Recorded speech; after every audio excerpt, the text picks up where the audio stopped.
Hello friends, आप सभी का स्वागत है कुमार मैथमेटिक्स पे। और आज से हम इंजीनियरिंग मैथमेटिक्स पे वीडियो बनाएंगे। और आज से हम स्टार्ट करते हैं सीक्वेंस एंड सीरीज से, जो कि इनफाइनाइट सीरीज के बारे में हम समझेंगे। और इसमें कन्वर्जेंट और डाइवर्जेंट सीरीज के बारे में जानेंगे। कन्वर्जेंसी और डाइवर्जेंसी कैसे हम फाइंड आउट कर सकते हैं किसी भी सीरीज का, कैसे डिटरमाइन कर सकते हैं कि सीरीज कन्वर्जेंट है या फिर डाइवर्जेंट है, इसके बारे में कुछ टेस्ट के बारे में जानेंगे। तो चलिए स्टार्ट करते हैं सीक्वेंस एंड सीरीज के कुछ बेसिक से, और फिर हम आगे बढ़ेंगे। देखिए, सीक्वेंस एंड सीरीज में हमको पढ़ना है इनफाइनाइट सीरीज के बारे में। ये इंजीनियरिंग मैथमेटिक्स का पार्ट है ना। कॉलेज एग्जाम के लिए बड़ा ही हेल्पफुल है और इससे सवाल पूछे जाते हैं कॉलेजेस में। तो देखिए, इनफाइनाइट सीरीज की बात करने से पहले हम थोड़ा सा इसके बेसिक के बारे में समझते हैं, जो है सीक्वेंस और सीरीज। ये सीक्वेंस क्या होता है और ये सीरीज क्या होता है। देखिए, पहले सीक्वेंस की बात करते हैं। सीक्वेंस, ये क्या होता है भाई? सीक्वेंस जानते तो आप भी हैं, लेकिन थोड़ा सा समझ लेते हैं। सीक्वेंस एक नंबर का अरेंजमेंट है एक खास ऑर्डर में। यदि किसी नंबर्स को अरेंज किया जाए एक खास ऑर्डर में, तो उस अरेंजमेंट को हमें सीक्वेंस कहते हैं। तो इसका यदि हम डिफिनीशन लिखे थे, क्या है कि अरेंजमेंट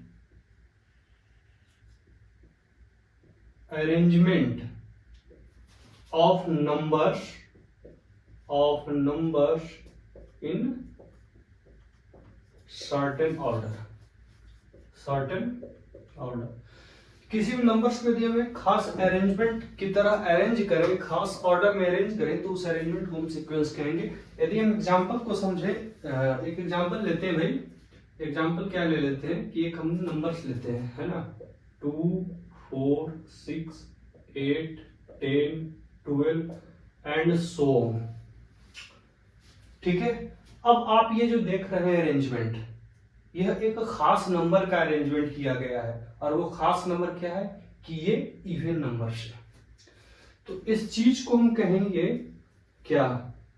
सीक्वेंस। किसका? इवन नंबर का, क्योंकि ये इवन नंबर का अरेंजमेंट है। इसको हम कहेंगे sequence of even numbers. Sequence of even numbers. यदि एक और एग्जांपल ले लिया जाए, ये पहला आप कह सकते हैं, सेकंड ऑड नंबर का ले सकते हैं। इसमें क्या लिख सकते हैं? 1 3 5 7 9, इस तरह से। तो इसको हम कहेंगे सीक्वेंस ऑफ ऑड नंबर्स, क्योंकि ये ऑड नंबर का अरेंजमेंट है। हमने बहुत सारे ऑड नंबर लिया और उसको एक लाइन में, एक वे में अरेंज कर दिया। उस अरेंजमेंट को हम सीक्वेंस कहते हैं। कुछ नहीं है, समझना डिफिकल्ट नहीं है। इवन नंबर का सेट लिया, इसको हमने अरेंज कर दिया, इस अरेंजमेंट को हम सीक्वेंस ऑफ इवन नंबर कह सकते हैं। हम नेचुरल नंबर दे सकते हैं, होल नंबर दे सकते हैं, या ना प्राइम नंबर दे सकते हैं। उन सारे को यदि हम अरेंज करें तो उसका एक सीक्वेंस बन जाएगा, उसको हम सीक्वेंस कहेंगे। अब चलते हैं सीरीज की ओर कि ये सीरीज क्या होता है।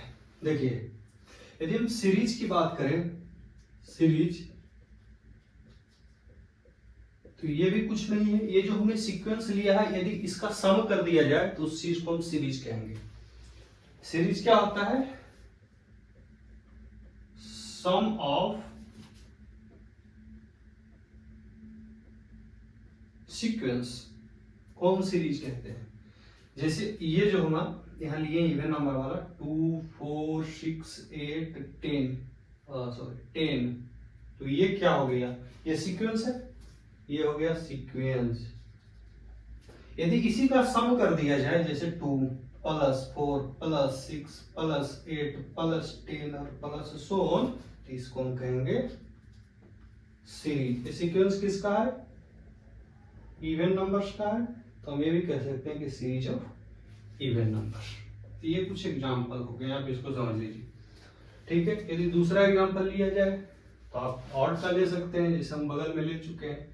ये जो 1 है, 3 है, 5 है, 7 है, 9 एंड सो ऑन, ये क्या है भाई? सीक्वेंस है। किसका? ऑड नंबर का। ये सब आप जानते हैं, लेकिन हम बस ऐसे ही बता रहे हैं। 1 + 3 + 5 + 7 + 9 प्लस एंड सो ऑन, ये क्या हो गया? सीरीज हो गया। तो इस चीज को आप समझ लीजिए कि सीक्वेंस किसको कहते हैं, सीरीज किसको कहते हैं। और कुछ ऐसे इसमें टर्म है जिसका इस्तेमाल आगे होता है, मतलब जानना उसके बारे में जरूरी है। यदि आप जान लेंगे तो सवालों को करने में दिक्कत नहीं होगी। इसीलिए हम बता देते हैं। ये तो सीक्वेंस सीरीज हो गया बेसिक। इसके आगे पार्ट के बारे में चलते हैं। सीरीज, अब तो सीक्वेंस खत्म हो गया और थोड़ा सा सीरीज के बारे में समझते हैं। सीरीज को कुछ टाइप्स में कैटेगराइज किया गया है, उस चीज को समझ लेते हैं। देखिए ये जो सीरीज है, सीरीज, इस सीरीज को जनरली हम दो पार्ट में कैटेगराइज किए हैं और फिर उससे सारे पार्ट निकले हैं। तो जनरली दो में इसको कैटेगराइज किया गया। पहला लिखा गया फाइनाइट, फाइनाइट सीरीज, और दूसरा जो लिखा गया वो इनफाइनाइट सीरीज, इनफाइनाइट सीरीज। पढ़ना हमको इनफाइनाइट के बारे में, फाइनाइट के बारे में समझ लेते हैं। देखिए फाइनाइट सीरीज में नंबर ऑफ टर्म्स जो होता है सीरीज में वो फाइनाइट होता है ना। नंबर ऑफ टर्म्स क्या होते हैं? फाइनाइट होते हैं।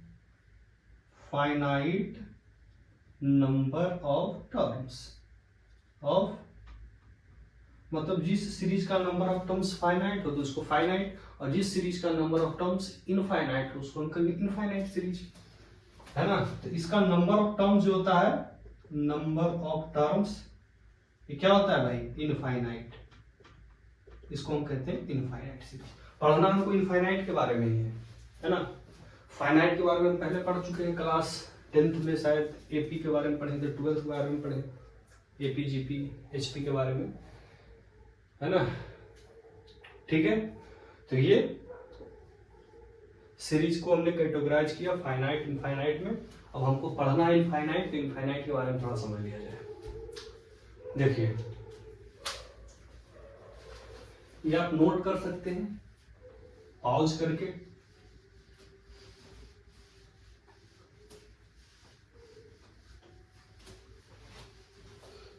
इनफाइनाइट सीरीज का कुछ टाइप्स के बारे में जान लेते हैं, क्योंकि वो आगे सवाल में इस्तेमाल होने वाला है।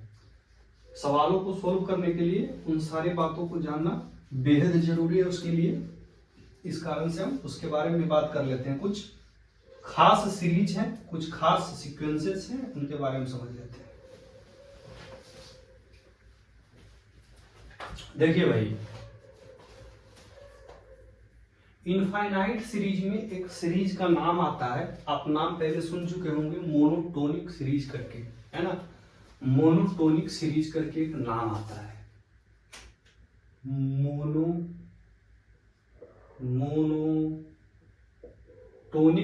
सीरीज, है ना।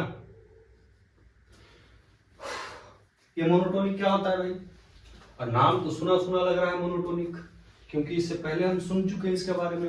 क्लास 11th या 12th में हम पढ़े थे फंक्शन के बारे में, तो वहां पर मोनोटोनिक फंक्शन नाम का कुछ टर्म आता था, उसको हम पढ़ते थे, वही मोनोटोनिक है। बस जैसा मोनोटोनिक फंक्शन के बारे में समझते थे, same to same monotonic series के बारे में समझेंगे। क्या होता है मोनोटोनिक सीरीज? यह भी एक सीरीज होता है which is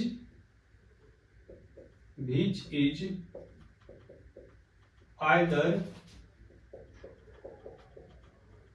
increasing or decreasing,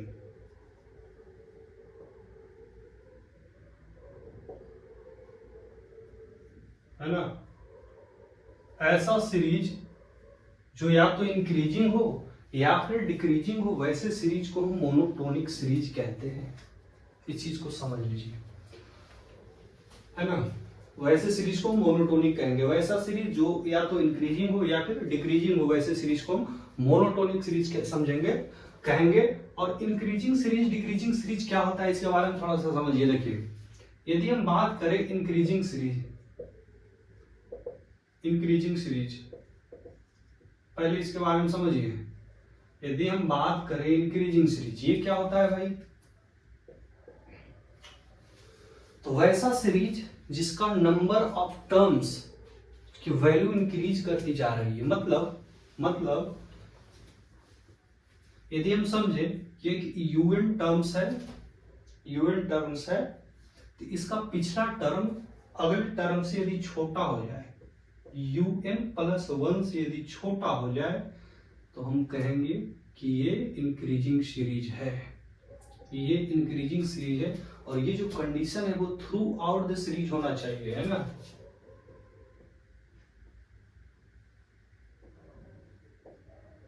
through out the series.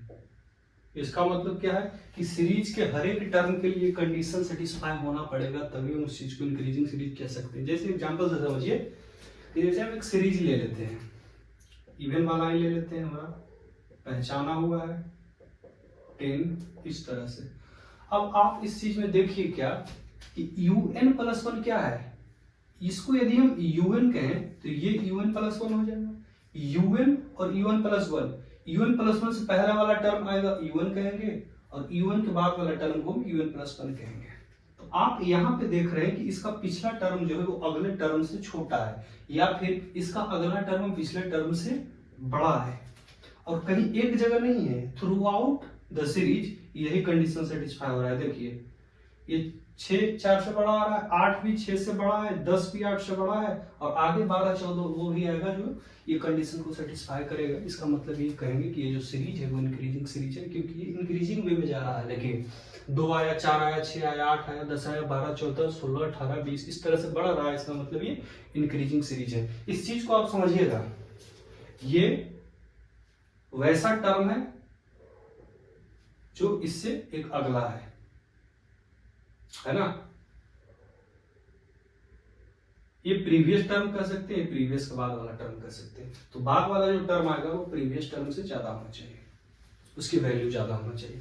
उस वैसे टर्म वैसे सीरीज को हम कहेंगे इंक्रीजिंग सीरीज। अब समझिए डिक्रीजिंग। डिक्रीजिंग की यदि हम बात करें,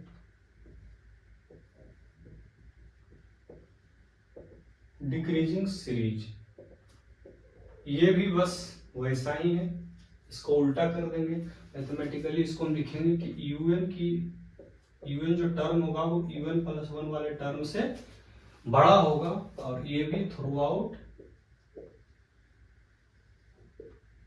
द सीरीज सारे टर्म के लिए सेटिस्फाई होना पड़ेगा। इसका क्या है, प्रीवियस टर्म बड़ा होना चाहिए नेक्स्ट टर्म से।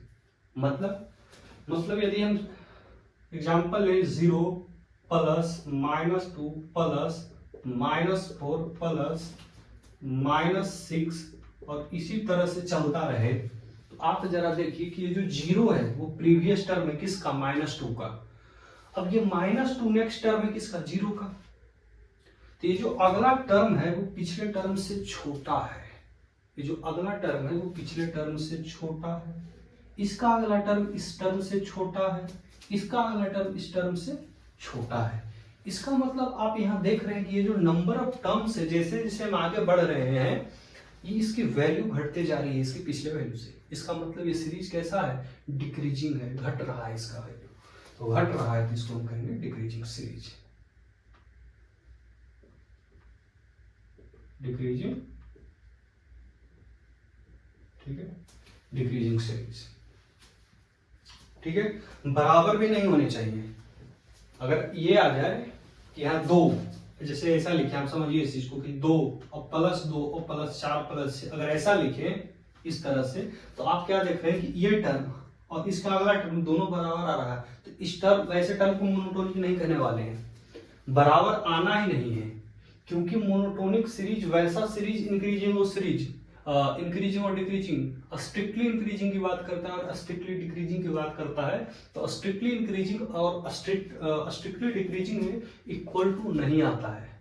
तो टर्म्स को बराबर नहीं करना है, या तो बड़ा हो तो इंक्रीजिंग कहेंगे और छोटा हो तो डिक्रीजिंग कहेंगे पिछले वाले से।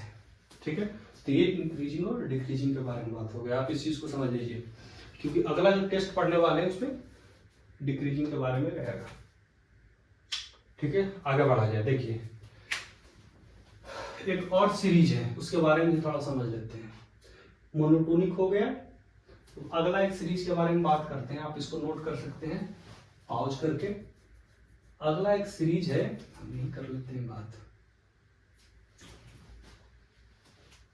इसको हटा दिया जाए।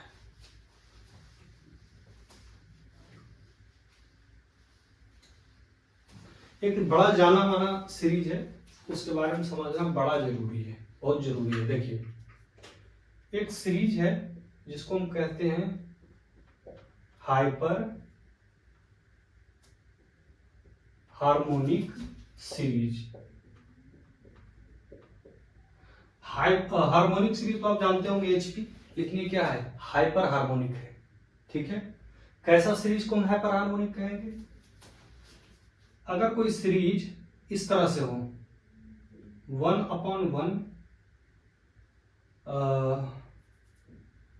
का पावर p प्लस 1/2 का पावर p प्लस 1/3 का पावर p प्लस 1/4 का पावर p और इस तरह से चलता रहे, यदि हम इसका यूनिट टर्म लिखें तो कुछ इस तरह से हो जाएगा कि n बराबर 1 से इन्फिनिटी और 1/n to the power p। अगर कुछ इस तरह का सीरीज आपको कहीं दिखे, इस फॉर्म में यदि कोई भी सीरीज आपको दिखे कहीं पर भी, तो आप उस सीरीज को कहिएगा कि ये जो सीरीज है वो हाइपर हार्मोनिक सीरीज है। अब हम आपको इस सीरीज के बारे में क्यों बताए हैं, क्योंकि अगर ऐसा सीरीज कहीं दिखे और आपको बोला जाए कि इस सीरीज के बारे में बताइए कि ये जो सीरीज है वो कन्वर्जेंट है या फिर डाइवर्जेंट है, तो आप इसको डायरेक्टली पी को देख करके बता देंगे कि ये सीरीज कैसा है। तो कैसे पी को देख करके बताएंगे, हम यहाँ पर अभी लिख देते हैं, आप इस चीज में दिमाग मत लगाइएगा, याद कर लीजिए। आगे हम इस चीज को क्या करेंगे, प्रूव करेंगे कि ऐसा कैसे होगा। यदि p की वैल्यू 1 से बड़ा हो, यदि p की वैल्यू 1 से बड़ा हो जाए इस सीरीज में, या ऐसे सीरीज में p की वैल्यू यदि 1 से बड़ा दिखे, तो आप कहिएगा कि ये जो सीरीज है वो कन्वर्जेंट है, कन्वर्जेंट है। और यदि p की वैल्यू 1 या 1 से कम दिखे, तो आप कहिएगा कि सीरीज डाइवर्जेंट है। इतना आप समझ लीजिए, इस चीज को हम प्रूव करेंगे आगे। बताइए कि ऐसा क्यों हुआ, क्यों p की वैल्यू 1 से बड़ा होने पर सीरीज कन्वर्जेंट हो रहा है और क्यों p की वैल्यू 1 या 1 से कम होने पे सीरीज डाइवर्जेंट हो रहा है। तो इस चीज को हम समझेंगे, इसीलिए हम आपको बता दिए कि कहीं पूछ दिया जाता है तो आप डायरेक्टली p को देख करके इसको डिटरमाइन कर लीजिएगा कि कन्वर्जेंट है या फिर डाइवर्जेंट है। अब देखिए आगे समझ लेते हैं कि कन्वर्जेंट क्या होता है और डाइवर्जेंट क्या होता है, क्योंकि हम बाद में आगे इसी के बारे में टोटली बात करने वाले हैं, कन्वर्जेंसी और डाइवर्जेंसी के बारे में बात करने वाले हैं। तो समझ लिया जाए कि कन्वर्जेंट और डाइवर्जेंट क्या होता है। आप यहाँ नोट कर लीजिए, ये हाइपर हार्मोनिक सीरीज बड़ा ही इंपॉर्टेंट है। आप इस चीज को 2-3 बार स्टार लगा दीजिए और समझ लीजिए, है ना, ये बड़ा इंपॉर्टेंट है। कॉलेज के एग्जाम में पूछा जाता है, इससे बहुत सवाल आते हैं सीक्वेंशियल सीरीज से। ठीक है, आगे बढ़ा जाए भाई।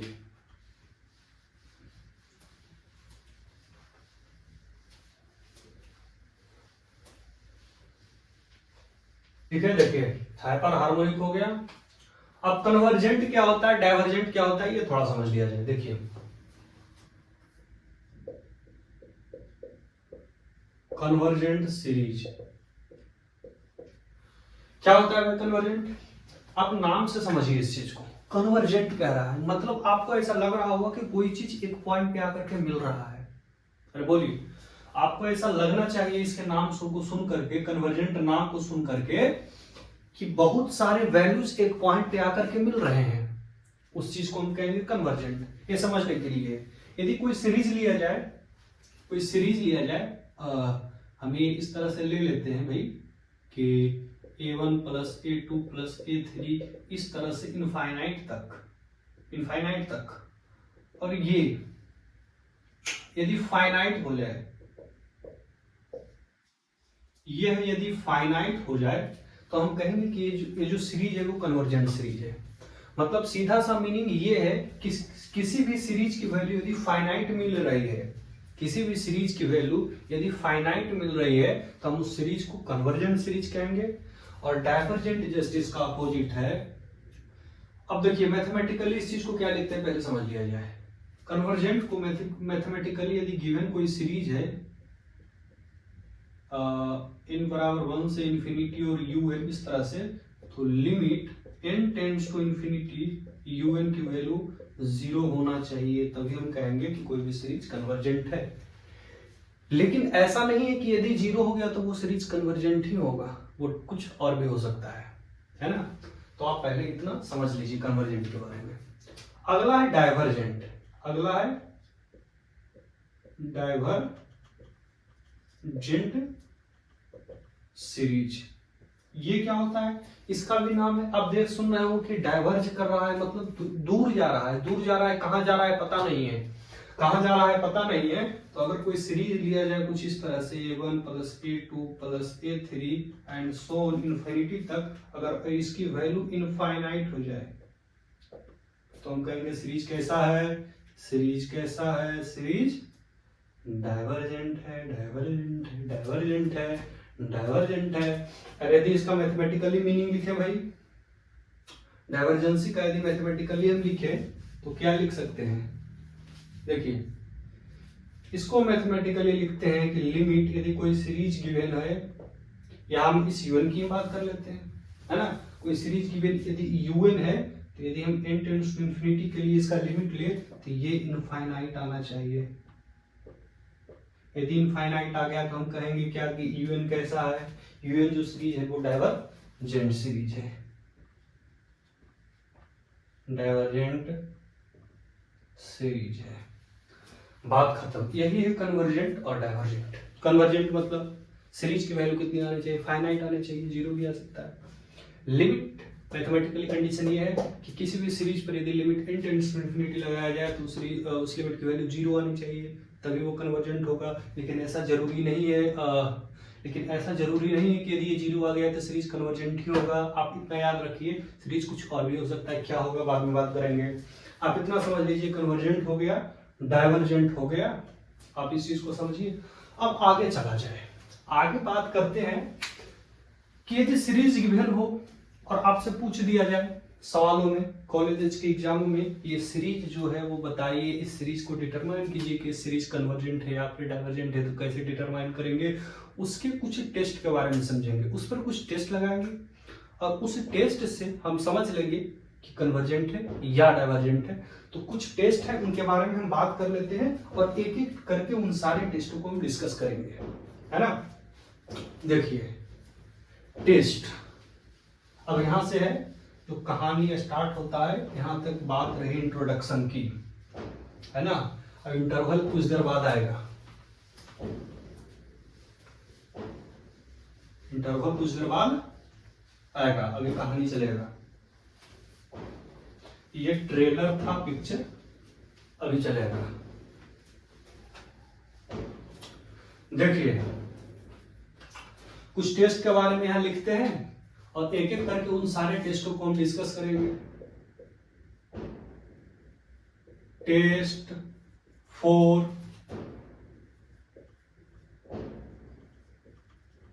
कन्वर्जेंसी and divergence of any series, ठीक है। कौन कौन से टेस्ट हैं भाई, पहला जो टेस्ट के बारे में हम बात करेंगे वो इंटीग्रल टेस्ट के बारे में बात करेंगे। कौन सा टेस्ट, इंटीग्रल टेस्ट। तो पहला जो आएगा हमारा इंटीग्रल टेस्ट। दूसरा जो टेस्ट के बारे में हम बात करेंगे वो आएगा कंपैरिजन टेस्ट। इसको हम कहेंगे limit comparison test. Limit comparison test, एक कंपैरिजन टेस्ट भी होता है, एक लिमिट कंपैरिजन टेस्ट होता है। तो हम जब ये बताएंगे लिमिट कंपैरिजन टेस्ट तो हम कंपैरिजन टेस्ट भी बता देंगे, तो आप उसी में समझ लीजिए। तीसरा जो हम पढ़ने वाले हैं वो पढ़ेंगे डी एलबर्ट रेशियो टेस्ट के बारे में, ठीक है। D'Alembert ratio test. 4 number पे हम पढ़ेंगे कॉचीज टेस्ट, कॉचीज टेस्ट के बारे में। 5 नंबर हम एक सीरीज के बारे में जानेंगे, अल्टरनेटिंग सीरीज। और फिर लिबनिट्ज टेस्ट के बारे में हम समझेंगे, लेकिन वो अभी हम यहाँ लिखते नहीं है, वो हम बता देते हैं। पहले ये 4 टेस्ट हम पढ़ लेते हैं, है ना।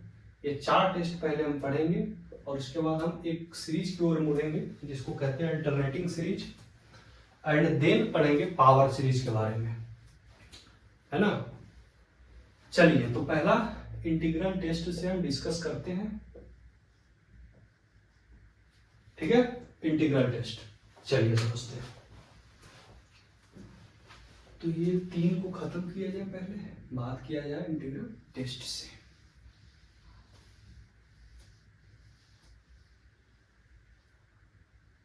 इंटीग्रल टेस्ट देखिए भाई, बड़ा इंटरेस्टिंग चीज है इंटीग्रल टेस्ट।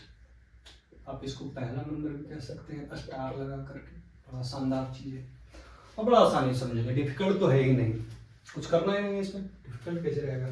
देखिए, इंटीग्रल टेस्ट लगाने के लिए सीरीज को कुछ कंडीशन को मानना पड़ेगा, कुछ कंडीशन को फॉलो करना पड़ेगा, तभी हम उस पर इंटीग्रल टेस्ट लगा सकते हैं। ऐसा नहीं कि कोई भी सीरीज आ गया और लगा इंटीग्रल टेस्ट ना। सीरीज यदि दिया हुआ रहे तो पहले हम देखेंगे क्या, देखिए कंडीशन। यदि कोई गिवन हो, सीरीज कुछ इस प्रकार से, n की वैल्यू 1 से इन्फिनिटी और un, तो सबसे पहले हम un को समझेंगे। n टर्म्स कभी कभी नहीं दिया हुआ रहता है, सीधा सीरीज दे दिया जाता है, तो पहले हम un टर्म्स को निकालेंगे, है ना। तो un निकालने के बाद दूसरा बार हम क्या सोचेंगे कि देखेंगे कि क्या ये un पॉजिटिव है, क्या ये un पॉजिटिव है। अगर है तभी हम लगाएंगे। तो दूसरा कंडीशन जो है कि un पॉजिटिव होना चाहिए। तीसरा जो बात है भाई, un should be decreasing monotonic. Decreasing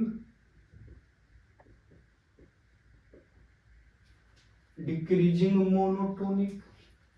अब सोच रहे हैं कि अगर डिक्रीजिंग लिख ही दिया है तो मोनोटोनिक होगा ही होगा, तो मोनोटोनिक क्यों लिखा।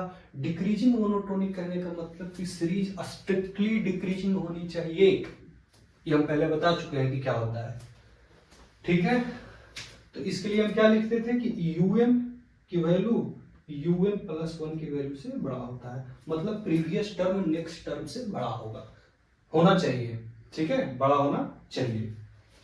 और चौथा क्या है कि n की वैल्यू 1 या 1 से बड़ा होना चाहिए। जो लिमिट आप देख रहे हैं n, ये 1 से बड़ा होना चाहिए, या तो 1 से स्टार्ट हो, या 2 से स्टार्ट हो, या 3 से स्टार्ट हो, या 1 से, या 1 के आगे से स्टार्ट हो। 1 के पहले से स्टार्ट नहीं होना चाहिए। ऐसा नहीं कि ये 0 से स्टार्ट हो, ठीक है। 0 से स्टार्ट होगा तो हम नहीं लगाएंगे। कहां से, 1 या 1 से ज्यादा होना चाहिए। अगर इतना कंडीशन सेटिस्फाई कर रहा है कोई भी सीरीज, तब हम इंटीग्रल टेस्ट लगाएंगे। अब कैसे लगाएंगे, un को हम fn लिखेंगे, un को हम fn लिखेंगे, fn एक फंक्शन में, और इस n को x से रिप्लेस कर देंगे, तो हमको एक fx मिल जाएगा,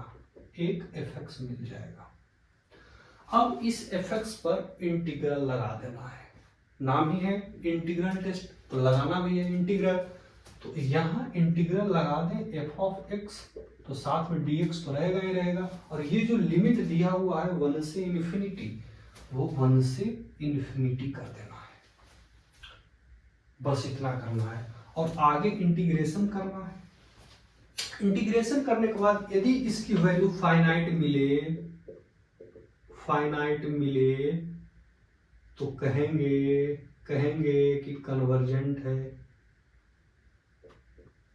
सीरीज कैसा है, कन्वर्जेंट है। लेकिन यदि इनफाइनाइट मिले तो कहेंगे डाइवर्जेंट सीरीज। बस यही 4 बात याद रखना है इंटीग्रल टेस्ट लगाने के लिए। अब इसको आप रट लीजिए। un मिल जाने के बाद देखेंगे कि un पॉजिटिव है कि नहीं, पॉजिटिव होगा तभी लगाएंगे। उसके बाद देखेंगे कि डिक्रीजिंग मोनोटोनिक है या नहीं, डिक्रीजिंग मोनोटोनिक होगा तभी इंटीग्रल टेस्ट लगाएंगे। और उसके बाद देखेंगे कि जो लिमिट है वो 1 या 1 से ज्यादा पर लग रहा है या नहीं लग रहा है। 1 या 1 से वन या वन से ज्यादा से स्टार्ट होने चाहिए, तभी हम इंटीग्रल टेस्ट लगाएंगे। अगर इतना कंडीशन सेटिस्फाई होगा तब हम un को fn लिखेंगे और n को x से रिप्लेस कर देंगे। n को x से रिप्लेस करेंगे तो हमको एक fx मिलेगा। उस fx पे हम इंटीग्रल लगा करके लिमिट जो दिया हुआ रहेगा वहां से वहां तक लगाने के बाद हम इसको सोल्व करेंगे और देखेंगे कि यदि फाइनाइट आ रहा है तो सीरीज कैसा होगा, un कन्वर्जेंट होगा, यदि इनफाइनाइट आएगा तो un डाइवर्जेंट होगा। ये इंटीग्रल टेस्ट है। इतना ही कहानी है इसका, है ना, इतना ही कहानी है शॉर्ट फॉर्म में। अब सवाल की ओर मुड़ा जाए, क्योंकि समझ तो वहीं से आती है, थ्योरी तो कहने की बात है, कह दिए, है ना। तो अब चलते हैं सवालों की ओर। एक कंडीशन आप इस चीज को नोट कर लीजिए वीडियो पॉज करके और मुड़ते हैं सवाल की ओर।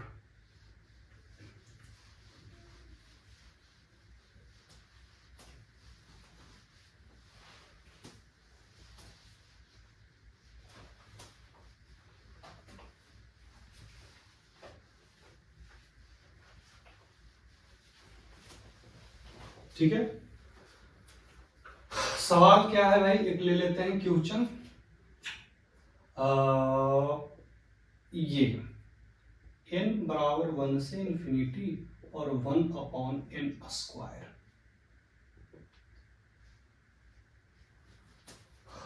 ये सवाल है।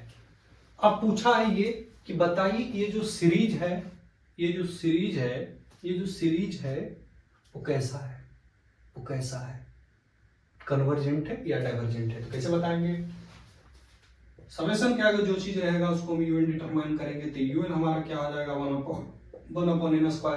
अब ये देखेंगे कि क्या ये पॉजिटिव है, क्योंकि कंडीशन तो सेटिस्फाई करवाना जरूरी है, तभी हम इस टेस्ट को लगा सकते हैं। तो देखेंगे, ये पहला हो गया। दूसरा क्या है कि यूएन क्या पॉजिटिव है, पॉजिटिव तो हमको लग रहा है क्योंकि लिमिट 1 से इंफिनिटी है, पॉजिटिव लिमिट है। लिमिट पॉजिटिव होने के बाद ये जो n² है वो भी पॉजिटिव है, मतलब ये टोटल यूएन पॉजिटिव है। तो जो पॉजिटिव है पॉजिटिव। तीसरा डिक्रीजिंग मोनोटोनिक, क्या ये सीरीज डिक्रीजिंग मोनोटोनिक है, कैसे पता करेंगे। देखिए ये जो n² है 1/n², पहले आप 1 रखिए तो n की वैल्यू 1 पे इसकी वैल्यू 1/1 बोले तो 1 आएगा। अब यदि हम n की वैल्यू 2 रखते हैं, ये अगला टर्म हो गया, ये अगला टर्म हो गया, तो n की वैल्यू 2 पर 1/2² बोले तो 1/4 मिल रहा है। अब आप देख रहे हैं कि ये जो पहला टर्म है ये प्रीवियस टर्म है, ये u1 है, ये u1 है, ये क्या है u2 है। आप देख रहे हैं कि u1 की वैल्यू u2 से छोटा है, इसका मतलब ये सीरीज कैसा है, सॉरी क्या बोल दिए यार, u1 की वैल्यू u2 से ज्यादा मिल रहा है ना। अरे u1 कितना है 1, u2 कितना है 1/4, 1 क्या है 1/4 से बड़ा है, मतलब u1 u2 से बड़ा है। un प्लस 1 से बड़ा हो रहा है, इसका मतलब ये डिक्रीजिंग मोनोटोनिक है। तो है तो लिख देंगे कि डिक्रीजिंग मोनोटोनिक है। तो un क्या है, डिक्रीजिंग मोनोटोनिक। un क्या है, डिक्रीजिंग मोनोटोनिक। अब n को देखना है कि क्या 1 या 1 के बाद से स्टार्ट हुआ है लिमिट, तो हुआ है भाई 1 से हुआ है, तो n की वैल्यू 1 है। तो n ग्रेटर देन 1 वाला टर्म जो है वो सेटिस्फाई कर रहा है, ये सेटिस्फाई कर रहा है। तो कर रहा है तो हम क्या बोले थे कि un को fn मान लो, un को fn मानो। तो fn क्या हो जाएगा भाई, un क्या है 1/n² तो है un भाई, तो fn को हमने un कर दिया।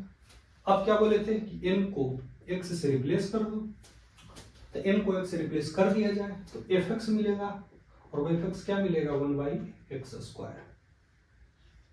कोई समस्या, अरे कोई समस्या, fx तक तो कोई समस्या नहीं होनी चाहिए। अगर हो रहा है तो एक बार और रिपीट कर देते हैं। un को डिटरमाइन किया, un हमको क्या मिला 1/n²। अब देख रहे हैं कि un पॉजिटिव है कि नहीं, un पॉजिटिव है क्योंकि n² पॉजिटिव है, 1/n² भी पॉजिटिव है, तो un पॉजिटिव है। un डिक्रीजिंग मोनोटोनिक है कि नहीं है, देखनी है कि पहला टर्म प्रीवियस टर्म जो है वो नेक्स्ट टर्म से बड़ा है, इसका मतलब है डिक्रीजिंग मोनोटोनिक है। n की वैल्यू 1 से स्टार्ट हो रहा है, मतलब ये वाला भी कंडीशन सेटिस्फाई कर रहा है, इसका मतलब हम इंटीग्रल टेस्ट इस पे लगा सकते हैं। अरे बोलिए un को fn लिखिए, कुछ नहीं करना, लिख दिए। fn कितना आ गया 1/n²। अब n को x से रिप्लेस करने पर fn जो हमारा मिला वो 1/x² मिल गया।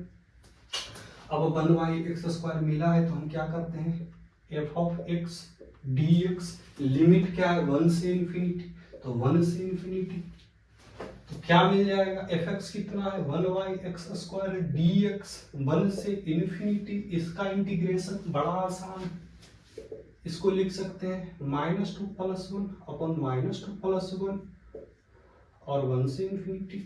अरे ये इसको हम इंटीग्रेट कर दिए, ये क्या है x के पावर -2 और x के पावर n का इंटीग्रेशन क्या होता है x के पावर n+1 अपॉन n+1, तो n कितना है -2 + 1 अपॉन n+1, n कितना है -2 + 1, लिमिट लगा दी 1 से इन्फिनिटी, कोई समस्या नहीं होनी चाहिए। अब पुट कर दिया जाए तो ये यहाँ से क्या मिल जाएगा, देखिए पावर कितना -1, ये -1 तो -1/x, इसको लिख सकते हैं क्योंकि यहाँ से मिलेगा x के पावर -1, ये -1 को यदि हम बंद करना चाहें तो ये x डिनोमिनेटर में आ जाएगा। इतना सहमत है तो लाइक कर दीजिए, इतना आ गया।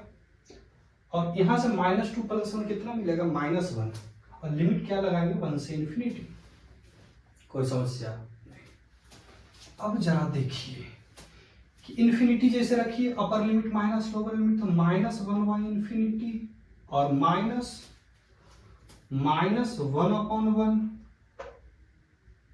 -1/1, फिर 1 हमने रखा, अरे upper limit minus lower limit, तो ये क्या हो जाएगा, अरे डिनोमिनेटर में यदि इन्फिनिटी आ जाए तो ओवरऑल वैल्यू 0 हो जाती है, तो ये तो 0 हो गया भाई। और ये -1 और -1 कितना +1, तो ये +1। अब ये 1 क्या है, फाइनाइट है या इनफाइनाइट है, फाइनाइट है, तो ये क्या है फाइनाइट, तो हम यहाँ पे क्या लिख लेंगे कि सीरीज कैसा है, देयरफॉर UN इज कन्वर्जेंट। इतना बात समझ में आई, अरे इतना समझ में आया, आ गया तो सीख गए इंटीग्रल टेस्ट लगाना, और नहीं आया तो वीडियो को रिवर्स करके एक और देख लीजिए, है ना। तो यहां से इंटीग्रल टेस्ट निकल गया, ये सवाल है। अब देखिए हम आपको एक हार्मोनिक सीरीज के बारे में बताए थे, और वहां पे बताए थे, क्या बताए थे, देखिए आप इसको नोट कर लीजिएगा। एक हार्मोनिक सीरीज के बारे में आपको बताए थे, और उस पर कुछ कंडीशन लगाई थी कि कभी कन्वर्जेंट होगा और कभी डाइवर्जेंट होगा, तो उसको समझते हैं जरा। ये भी हटा देते हैं।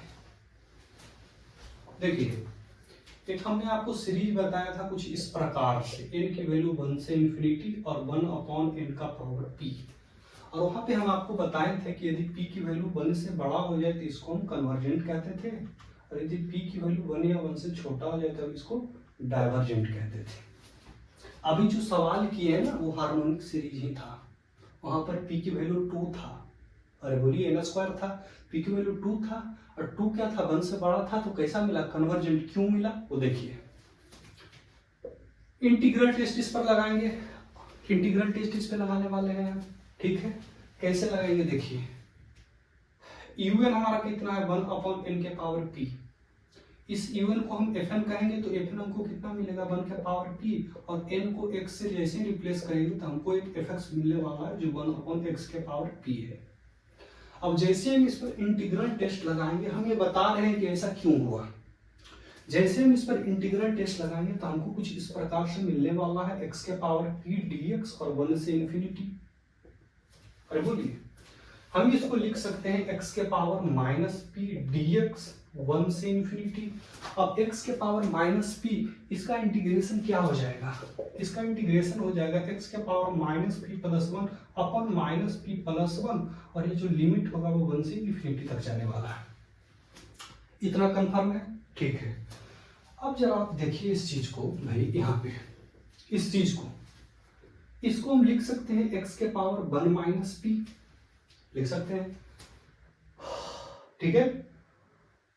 अब क्या करते हैं कि इस 1 - p को बाहर रख लेते हैं, 1 - p, कोई समस्या नहीं, और लिमिट हमारा 1 से इन्फिनिटी। अब जरा आप देखिए कि इन्फिनिटी रखा जाए इसमें, तो 1/1 - p, तो यहां से मिलेगा, यहां पर क्या मिलेगा इन्फिनिटी के पावर 1 - p और -1 के पावर 1 - p। बात हमको फाइनाइट और इनफाइनाइट की करनी है। क्या वैल्यू मिल रहा है इससे हमको मतलब नहीं है, क्या आ रहा है, फाइनाइट आ रहा है या इनफाइनाइट आ रहा है, ये देखना है। अब जरा आप समझिए कि हम क्या बताए थे कि जब इंटीग्रल टेस्ट इनफाइनाइट होता है तो हम कहते हैं कि डाइवर्जेंट है, और जब फाइनाइट हो जाता है तो कहते हैं कन्वर्जेंट है। अब आप टोटली इस चीज को देखिए, आप टोटली इस चीज पर ये छोड़ दीजिए, ये हटा दीजिए, क्योंकि ये भी फाइनाइट है और ये भी फाइनाइट है, तो इसकी बात हम नहीं करेंगे, बात करेंगे इसकी। ये इनफाइनाइट कब होगा, ये इनफाइनाइट कब होगा, जब ये जो पावर है, ये पावर है अगर पॉजिटिव हो जाए तो ये इनफाइनाइट हो जाएगा। और फाइनाइट कब होगा, अगर पावर निगेटिव हो जाए तो पावर जैसे ही निगेटिव होगा ये इन्फिनिटी डिनोमिनेटर में शिफ्ट हो जाएगा, और जैसे ही डीआर में शिफ्ट होगा वैल्यू जीरो की ओर चला जाएगा तो ये वैल्यू फाइनाइट बन जाएगा। लेकिन यदि 1 माइनस पी पॉजिटिव हो जाए तो ये इनफाइनाइट न्यूमरेटर में ही रहेगा, मतलब टोटल वैल्यू इन्फिनिटी हो जाएगा, तो सीरीज डाइवर्जेंट हो जाएगा। तो हम सीधा ये लिखेंगे कि फोर कन्वर्जेंट, आप इस चीज को समझिएगा कि 1 माइनस पी क्या होना चाहिए, निगेटिव होना चाहिए। कन्वर्जेंट के लिए कंडीशन ये है, ठीक है। जब इसको हम सोल्व करेंगे तो यहां पर p की वैल्यू 1 से बड़ा मिल जाएगी। और फॉर डाइवर्जेंट यदि हम लिखें, फॉर डाइवर्जेंट तो 1 माइनस पी क्या होगा, पॉजिटिव होगा, पॉजिटिव होगा तभी तो इन्फिनिटी एनआर में रह जाएगा, और ये टोटल वैल्यू को इन्फिनिटी की ओर शिफ्ट कर लेगा, क्योंकि infinity minus finite, infinite minus finite is infinite. P positive जैसे ही हम करेंगे तो यहां से हमको मिल जाएगा कि पी की वैल्यू 1 से कम हो जाएगा। हम इक्वल टू लगाते हैं यहाँ पे, या जीरो भी हो जाए तो चलता है, तो इस तरह से हम लिखेंगे। तो आप देख चुके हैं कि जो हमने बताया था आपको कि डाइवर्जेंट कब मिलेगा, जब पी की वैल्यू 1 या 1 से कम होगा। आप देख रहे हैं कि इस तरह से मिला है, इस चीज को प्रूव हो गया। और यदि पी की वैल्यू 1 से बड़ा है तो हमको कन्वर्जेंट मिला। आप ये चीज भी देख चुके हैं, और इसका सवाल जो हम पिछला सवाल आप कराए थे वो इसी का सवाल था, ठीक है। हाँ, वहां पर लिए थे ना n स्क्वायर, तो p क्या है, p की वैल्यू 2 था वहां पे, मतलब 2 क्या है, 1 से बड़ा है, 1 से बड़ा होने पे कन्वर्जेंट आया था, कन्वर्जेंट हम लोग का। तो ये बात रहा, हमने हाइपर हार्मोनिक भी बता दिया कि कैसे। अब आप ये बात ध्यान रखिएगा कि कहीं भी हाइपर हार्मोनिक सीरीज देखिए, सीधा p पे दृष्टि लगाइएगा कि n के पावर में क्या वैल्यू है। अगर वो वैल्यू 1 से बड़ा होगा तो सीधा आप उस चीज को कन्वर्जेंट की ओर कह दीजिएगा कि ये कन्वर्जेंट होने वाला है। यदि p की वैल्यू वहां जो n के पावर में जो भी वैल्यू रहेगा, यदि 1 या 1 से कम रहेगा तो हम कहेंगे डाइवर्जेंट है, ठीक है। पूरा खेल कन्वर्जेंट और डाइवर्जेंट का ही है यहाँ पे। बस वैल्यू क्या मिल रहा है इस चीज पर दिमाग नहीं लगाना है, बस फाइनाइट और इनफाइनाइट को देखना है कि कब फाइनाइट होगा कब इनफाइनाइट होगा, ठीक है। एक सवाल है आगे, एक और डिस्कस कर लिया जाए। एक सवाल है, समेशन ऑफ n बराबर 2 से इंफिनिटी और 1 अपॉन n ln n और into ln of ln n का पावर आप कह सकते हैं 4। ये सवाल है, ठीक है। इंटीग्रल टेस्ट ही लगाएंगे, आप चेक कर सकते हैं कंडीशन। क्या कंडीशन, un ये पॉजिटिव है, un पॉजिटिव है, n की वैल्यू भी 1 से बड़ा, 1 या 1 से बड़ा सेटिस्फाई कर रहा है। ये डिक्रीजिंग मोनोटोनिक है, आप चेक कर लीजिएगा, ये डिक्रीजिंग मोनोटोनिक भी है, पावर 4 है, ठीक है। ये डिक्रीजिंग मोनोटोनिक है। अब लगाया जाए इंटीग्रल टेस्ट, अप्लाई। आप सवाल को चेक ही कर लीजिएगा कि क्या वो उस इंटीग्रल टेस्ट के कंडीशन को सेटिस्फाई कर रहा है। हम तो जान रहे हैं कि कर रहा है तब लगा रहे हैं, आप चेक कर लीजिएगा कंडीशन। लगाया जाए, un क्या है, 1 upon n ln n into ln of ln n का पावर 4। क्या करते थे, इसको fn के बराबर लिखते थे, तो ये हमारा fn हो गया। अब n को x से रिप्लेस करेंगे तो fx हमको क्या मिलेगा, देखिए 1 अपॉन x ln x, और क्या हो जाएगा ln ऑफ ln x का पावर 4। अब इस पर इंटीग्रल लगा दिया जाए तो लगा देते हैं। यहां से लगाएंगे, लिमिट क्या है 2 से इन्फिनिटी और 1 upon x ln x into ln x का पावर 4 dx। अब ये इंटीग्रल को सॉल्व करना आना चाहिए। ये इंटीग्रेशन कैसे सॉल्व करेंगे जरा देखिए। अब थोड़ा इस चीज को देखिए, ln ऑफ ln x को देखिए। यदि हम ln ऑफ ln x को कुछ मान लें, इस चीज को देखिए और इस चीज को देखिए। यदि ln ऑफ ln x को हम कुछ मान लें, t कह लें, देखिए सवालों को समझिएगा। यदि ln ऑफ ln x को t कह ले, कुछ मान लिया जाए, तो अगर हम इसको डिफरेंशिएट करेंगे तो इसको यहाँ पर डिफरेंशिएट करें पर हमको क्या मिलेगा, इस ln को ln x के रिस्पेक्ट में डिफरेंशिएट करेंगे और फिर ln x को ln x के रिस्पेक्ट में डिफरेंशिएट करेंगे तो यहाँ पर हम क्या लिखेंगे, d of ln x d of ln x और into d of ln x by dx, ये हो जाएगा dt। ठीक है, अब देखिए आगे बढ़ा जाए। यहां से क्या मिलेगा, क्योंकि ln x का डिफरेंशिएशन 1/x होता है, x के जगह ln x है तो क्या लिखेंगे 1/ln x और ln x का डिफरेंशिएशन होता है 1/x। तो हम इसको सीधे इस तरह से लिख देते हैं कि 1 upon x ln x dx की वैल्यू dt के बराबर हो गई।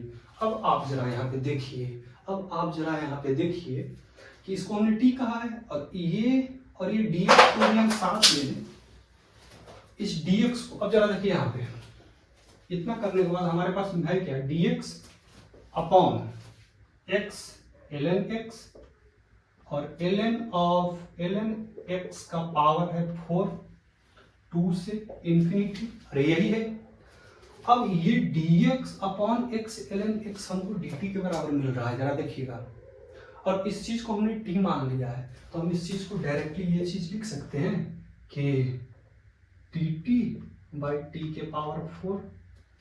और लिमिट शिफ्ट करेगा कहां से कहां, देखिए लिमिट भी चेंज हो जाएगा, ऐसा नहीं कि लिमिट यही लगा दीजिए। अब t को 2 x को जब 2 रखिएगा तो t क्या मिल जाएगा, ln ऑफ ln 2। तो ln ऑफ ln 2 से लेकर के जब इन्फिनिटी आप रखिएगा तो इन्फिनिटी मिलने वाला है से इन्फिनिटी तक। अब इस चीज के बारे में बताना ज्यादा कठिन नहीं है, क्योंकि ये कैसा है, हाइपर हार्मोनिक। कैसा है, हाइपर हार्मोनिक। अब हाइपर हार्मोनिक में देखना है कि t के पावर में क्या है, 4 है। और 4 कैसा है, 1 से बड़ा है। हम क्या बताएं कि यदि वैल्यू 1 से बड़ा रहे, p 1 से बड़ा रहे, तो हम कहते हैं सीरीज कैसा है, कन्वर्जेंट है। तो यहाँ पर हम लिख सकते हैं सीधी सी बात में एक लाइन में कि therefore un is कन्वर्जेंट। इसकी वैल्यू फाइनाइट आने वाली है, कैसा आएगा फाइनाइट, बात कर लिए हम, क्योंकि टी के पावर में 4 है, 4 क्या है, पी से 1 से बड़ा है।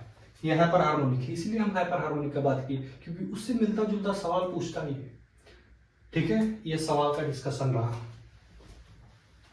एक सवाल और किया जाए, देखिए आप इसको नोट कर लीजिए और समझिएगा चीजों को। समझ में नहीं है, वीडियो को पीछे करके फिर देखिए, फिर समझ में नहीं है फिर देखिए, फिर समझ में नहीं है फिर देखिए। समझ में तो आएगा कभी ना कभी। एक सवाल और बड़ा सरल है, बड़ा आसान, बेहद आसान है। देखिए सवाल है,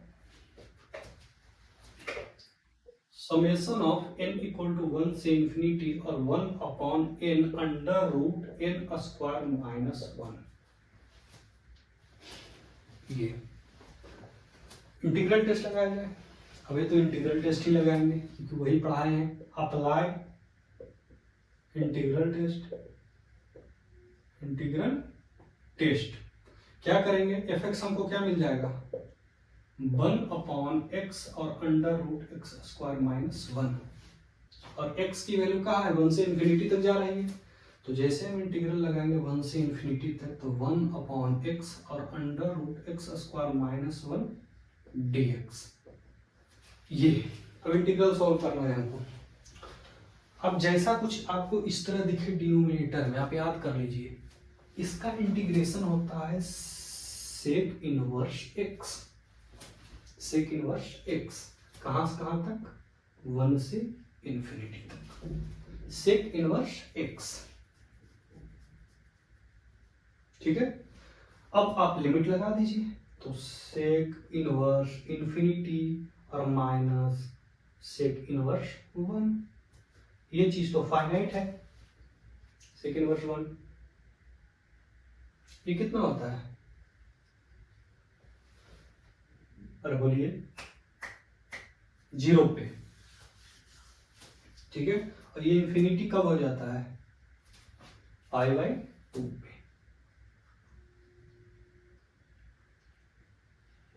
π/2 जो कि क्या है? फाइनाइट है। तो इसको हम कहेंगे therefore un is convergent. Sec inverse infinity π/2 में क्यों लिखा? क्योंकि सेक क्या होता है? 1/cos। cos 0 कब होता है? π/2 पे। मतलब जहां cos 0 वहां सेक इन्फिनिटी, π/2 पे इन्फिनिटी, और 1 कहां? जहां cos 0 वहां सेक 1, तो 0 π/2 हमको मिल गया, जो कि फाइनाइट है। फाइनाइट मतलब सीरीज के साथ कन्वर्जेंट। तो ये कुछ सवाल के बारे में डिस्कशन रहा इंटीग्रल टेस्ट। और आज की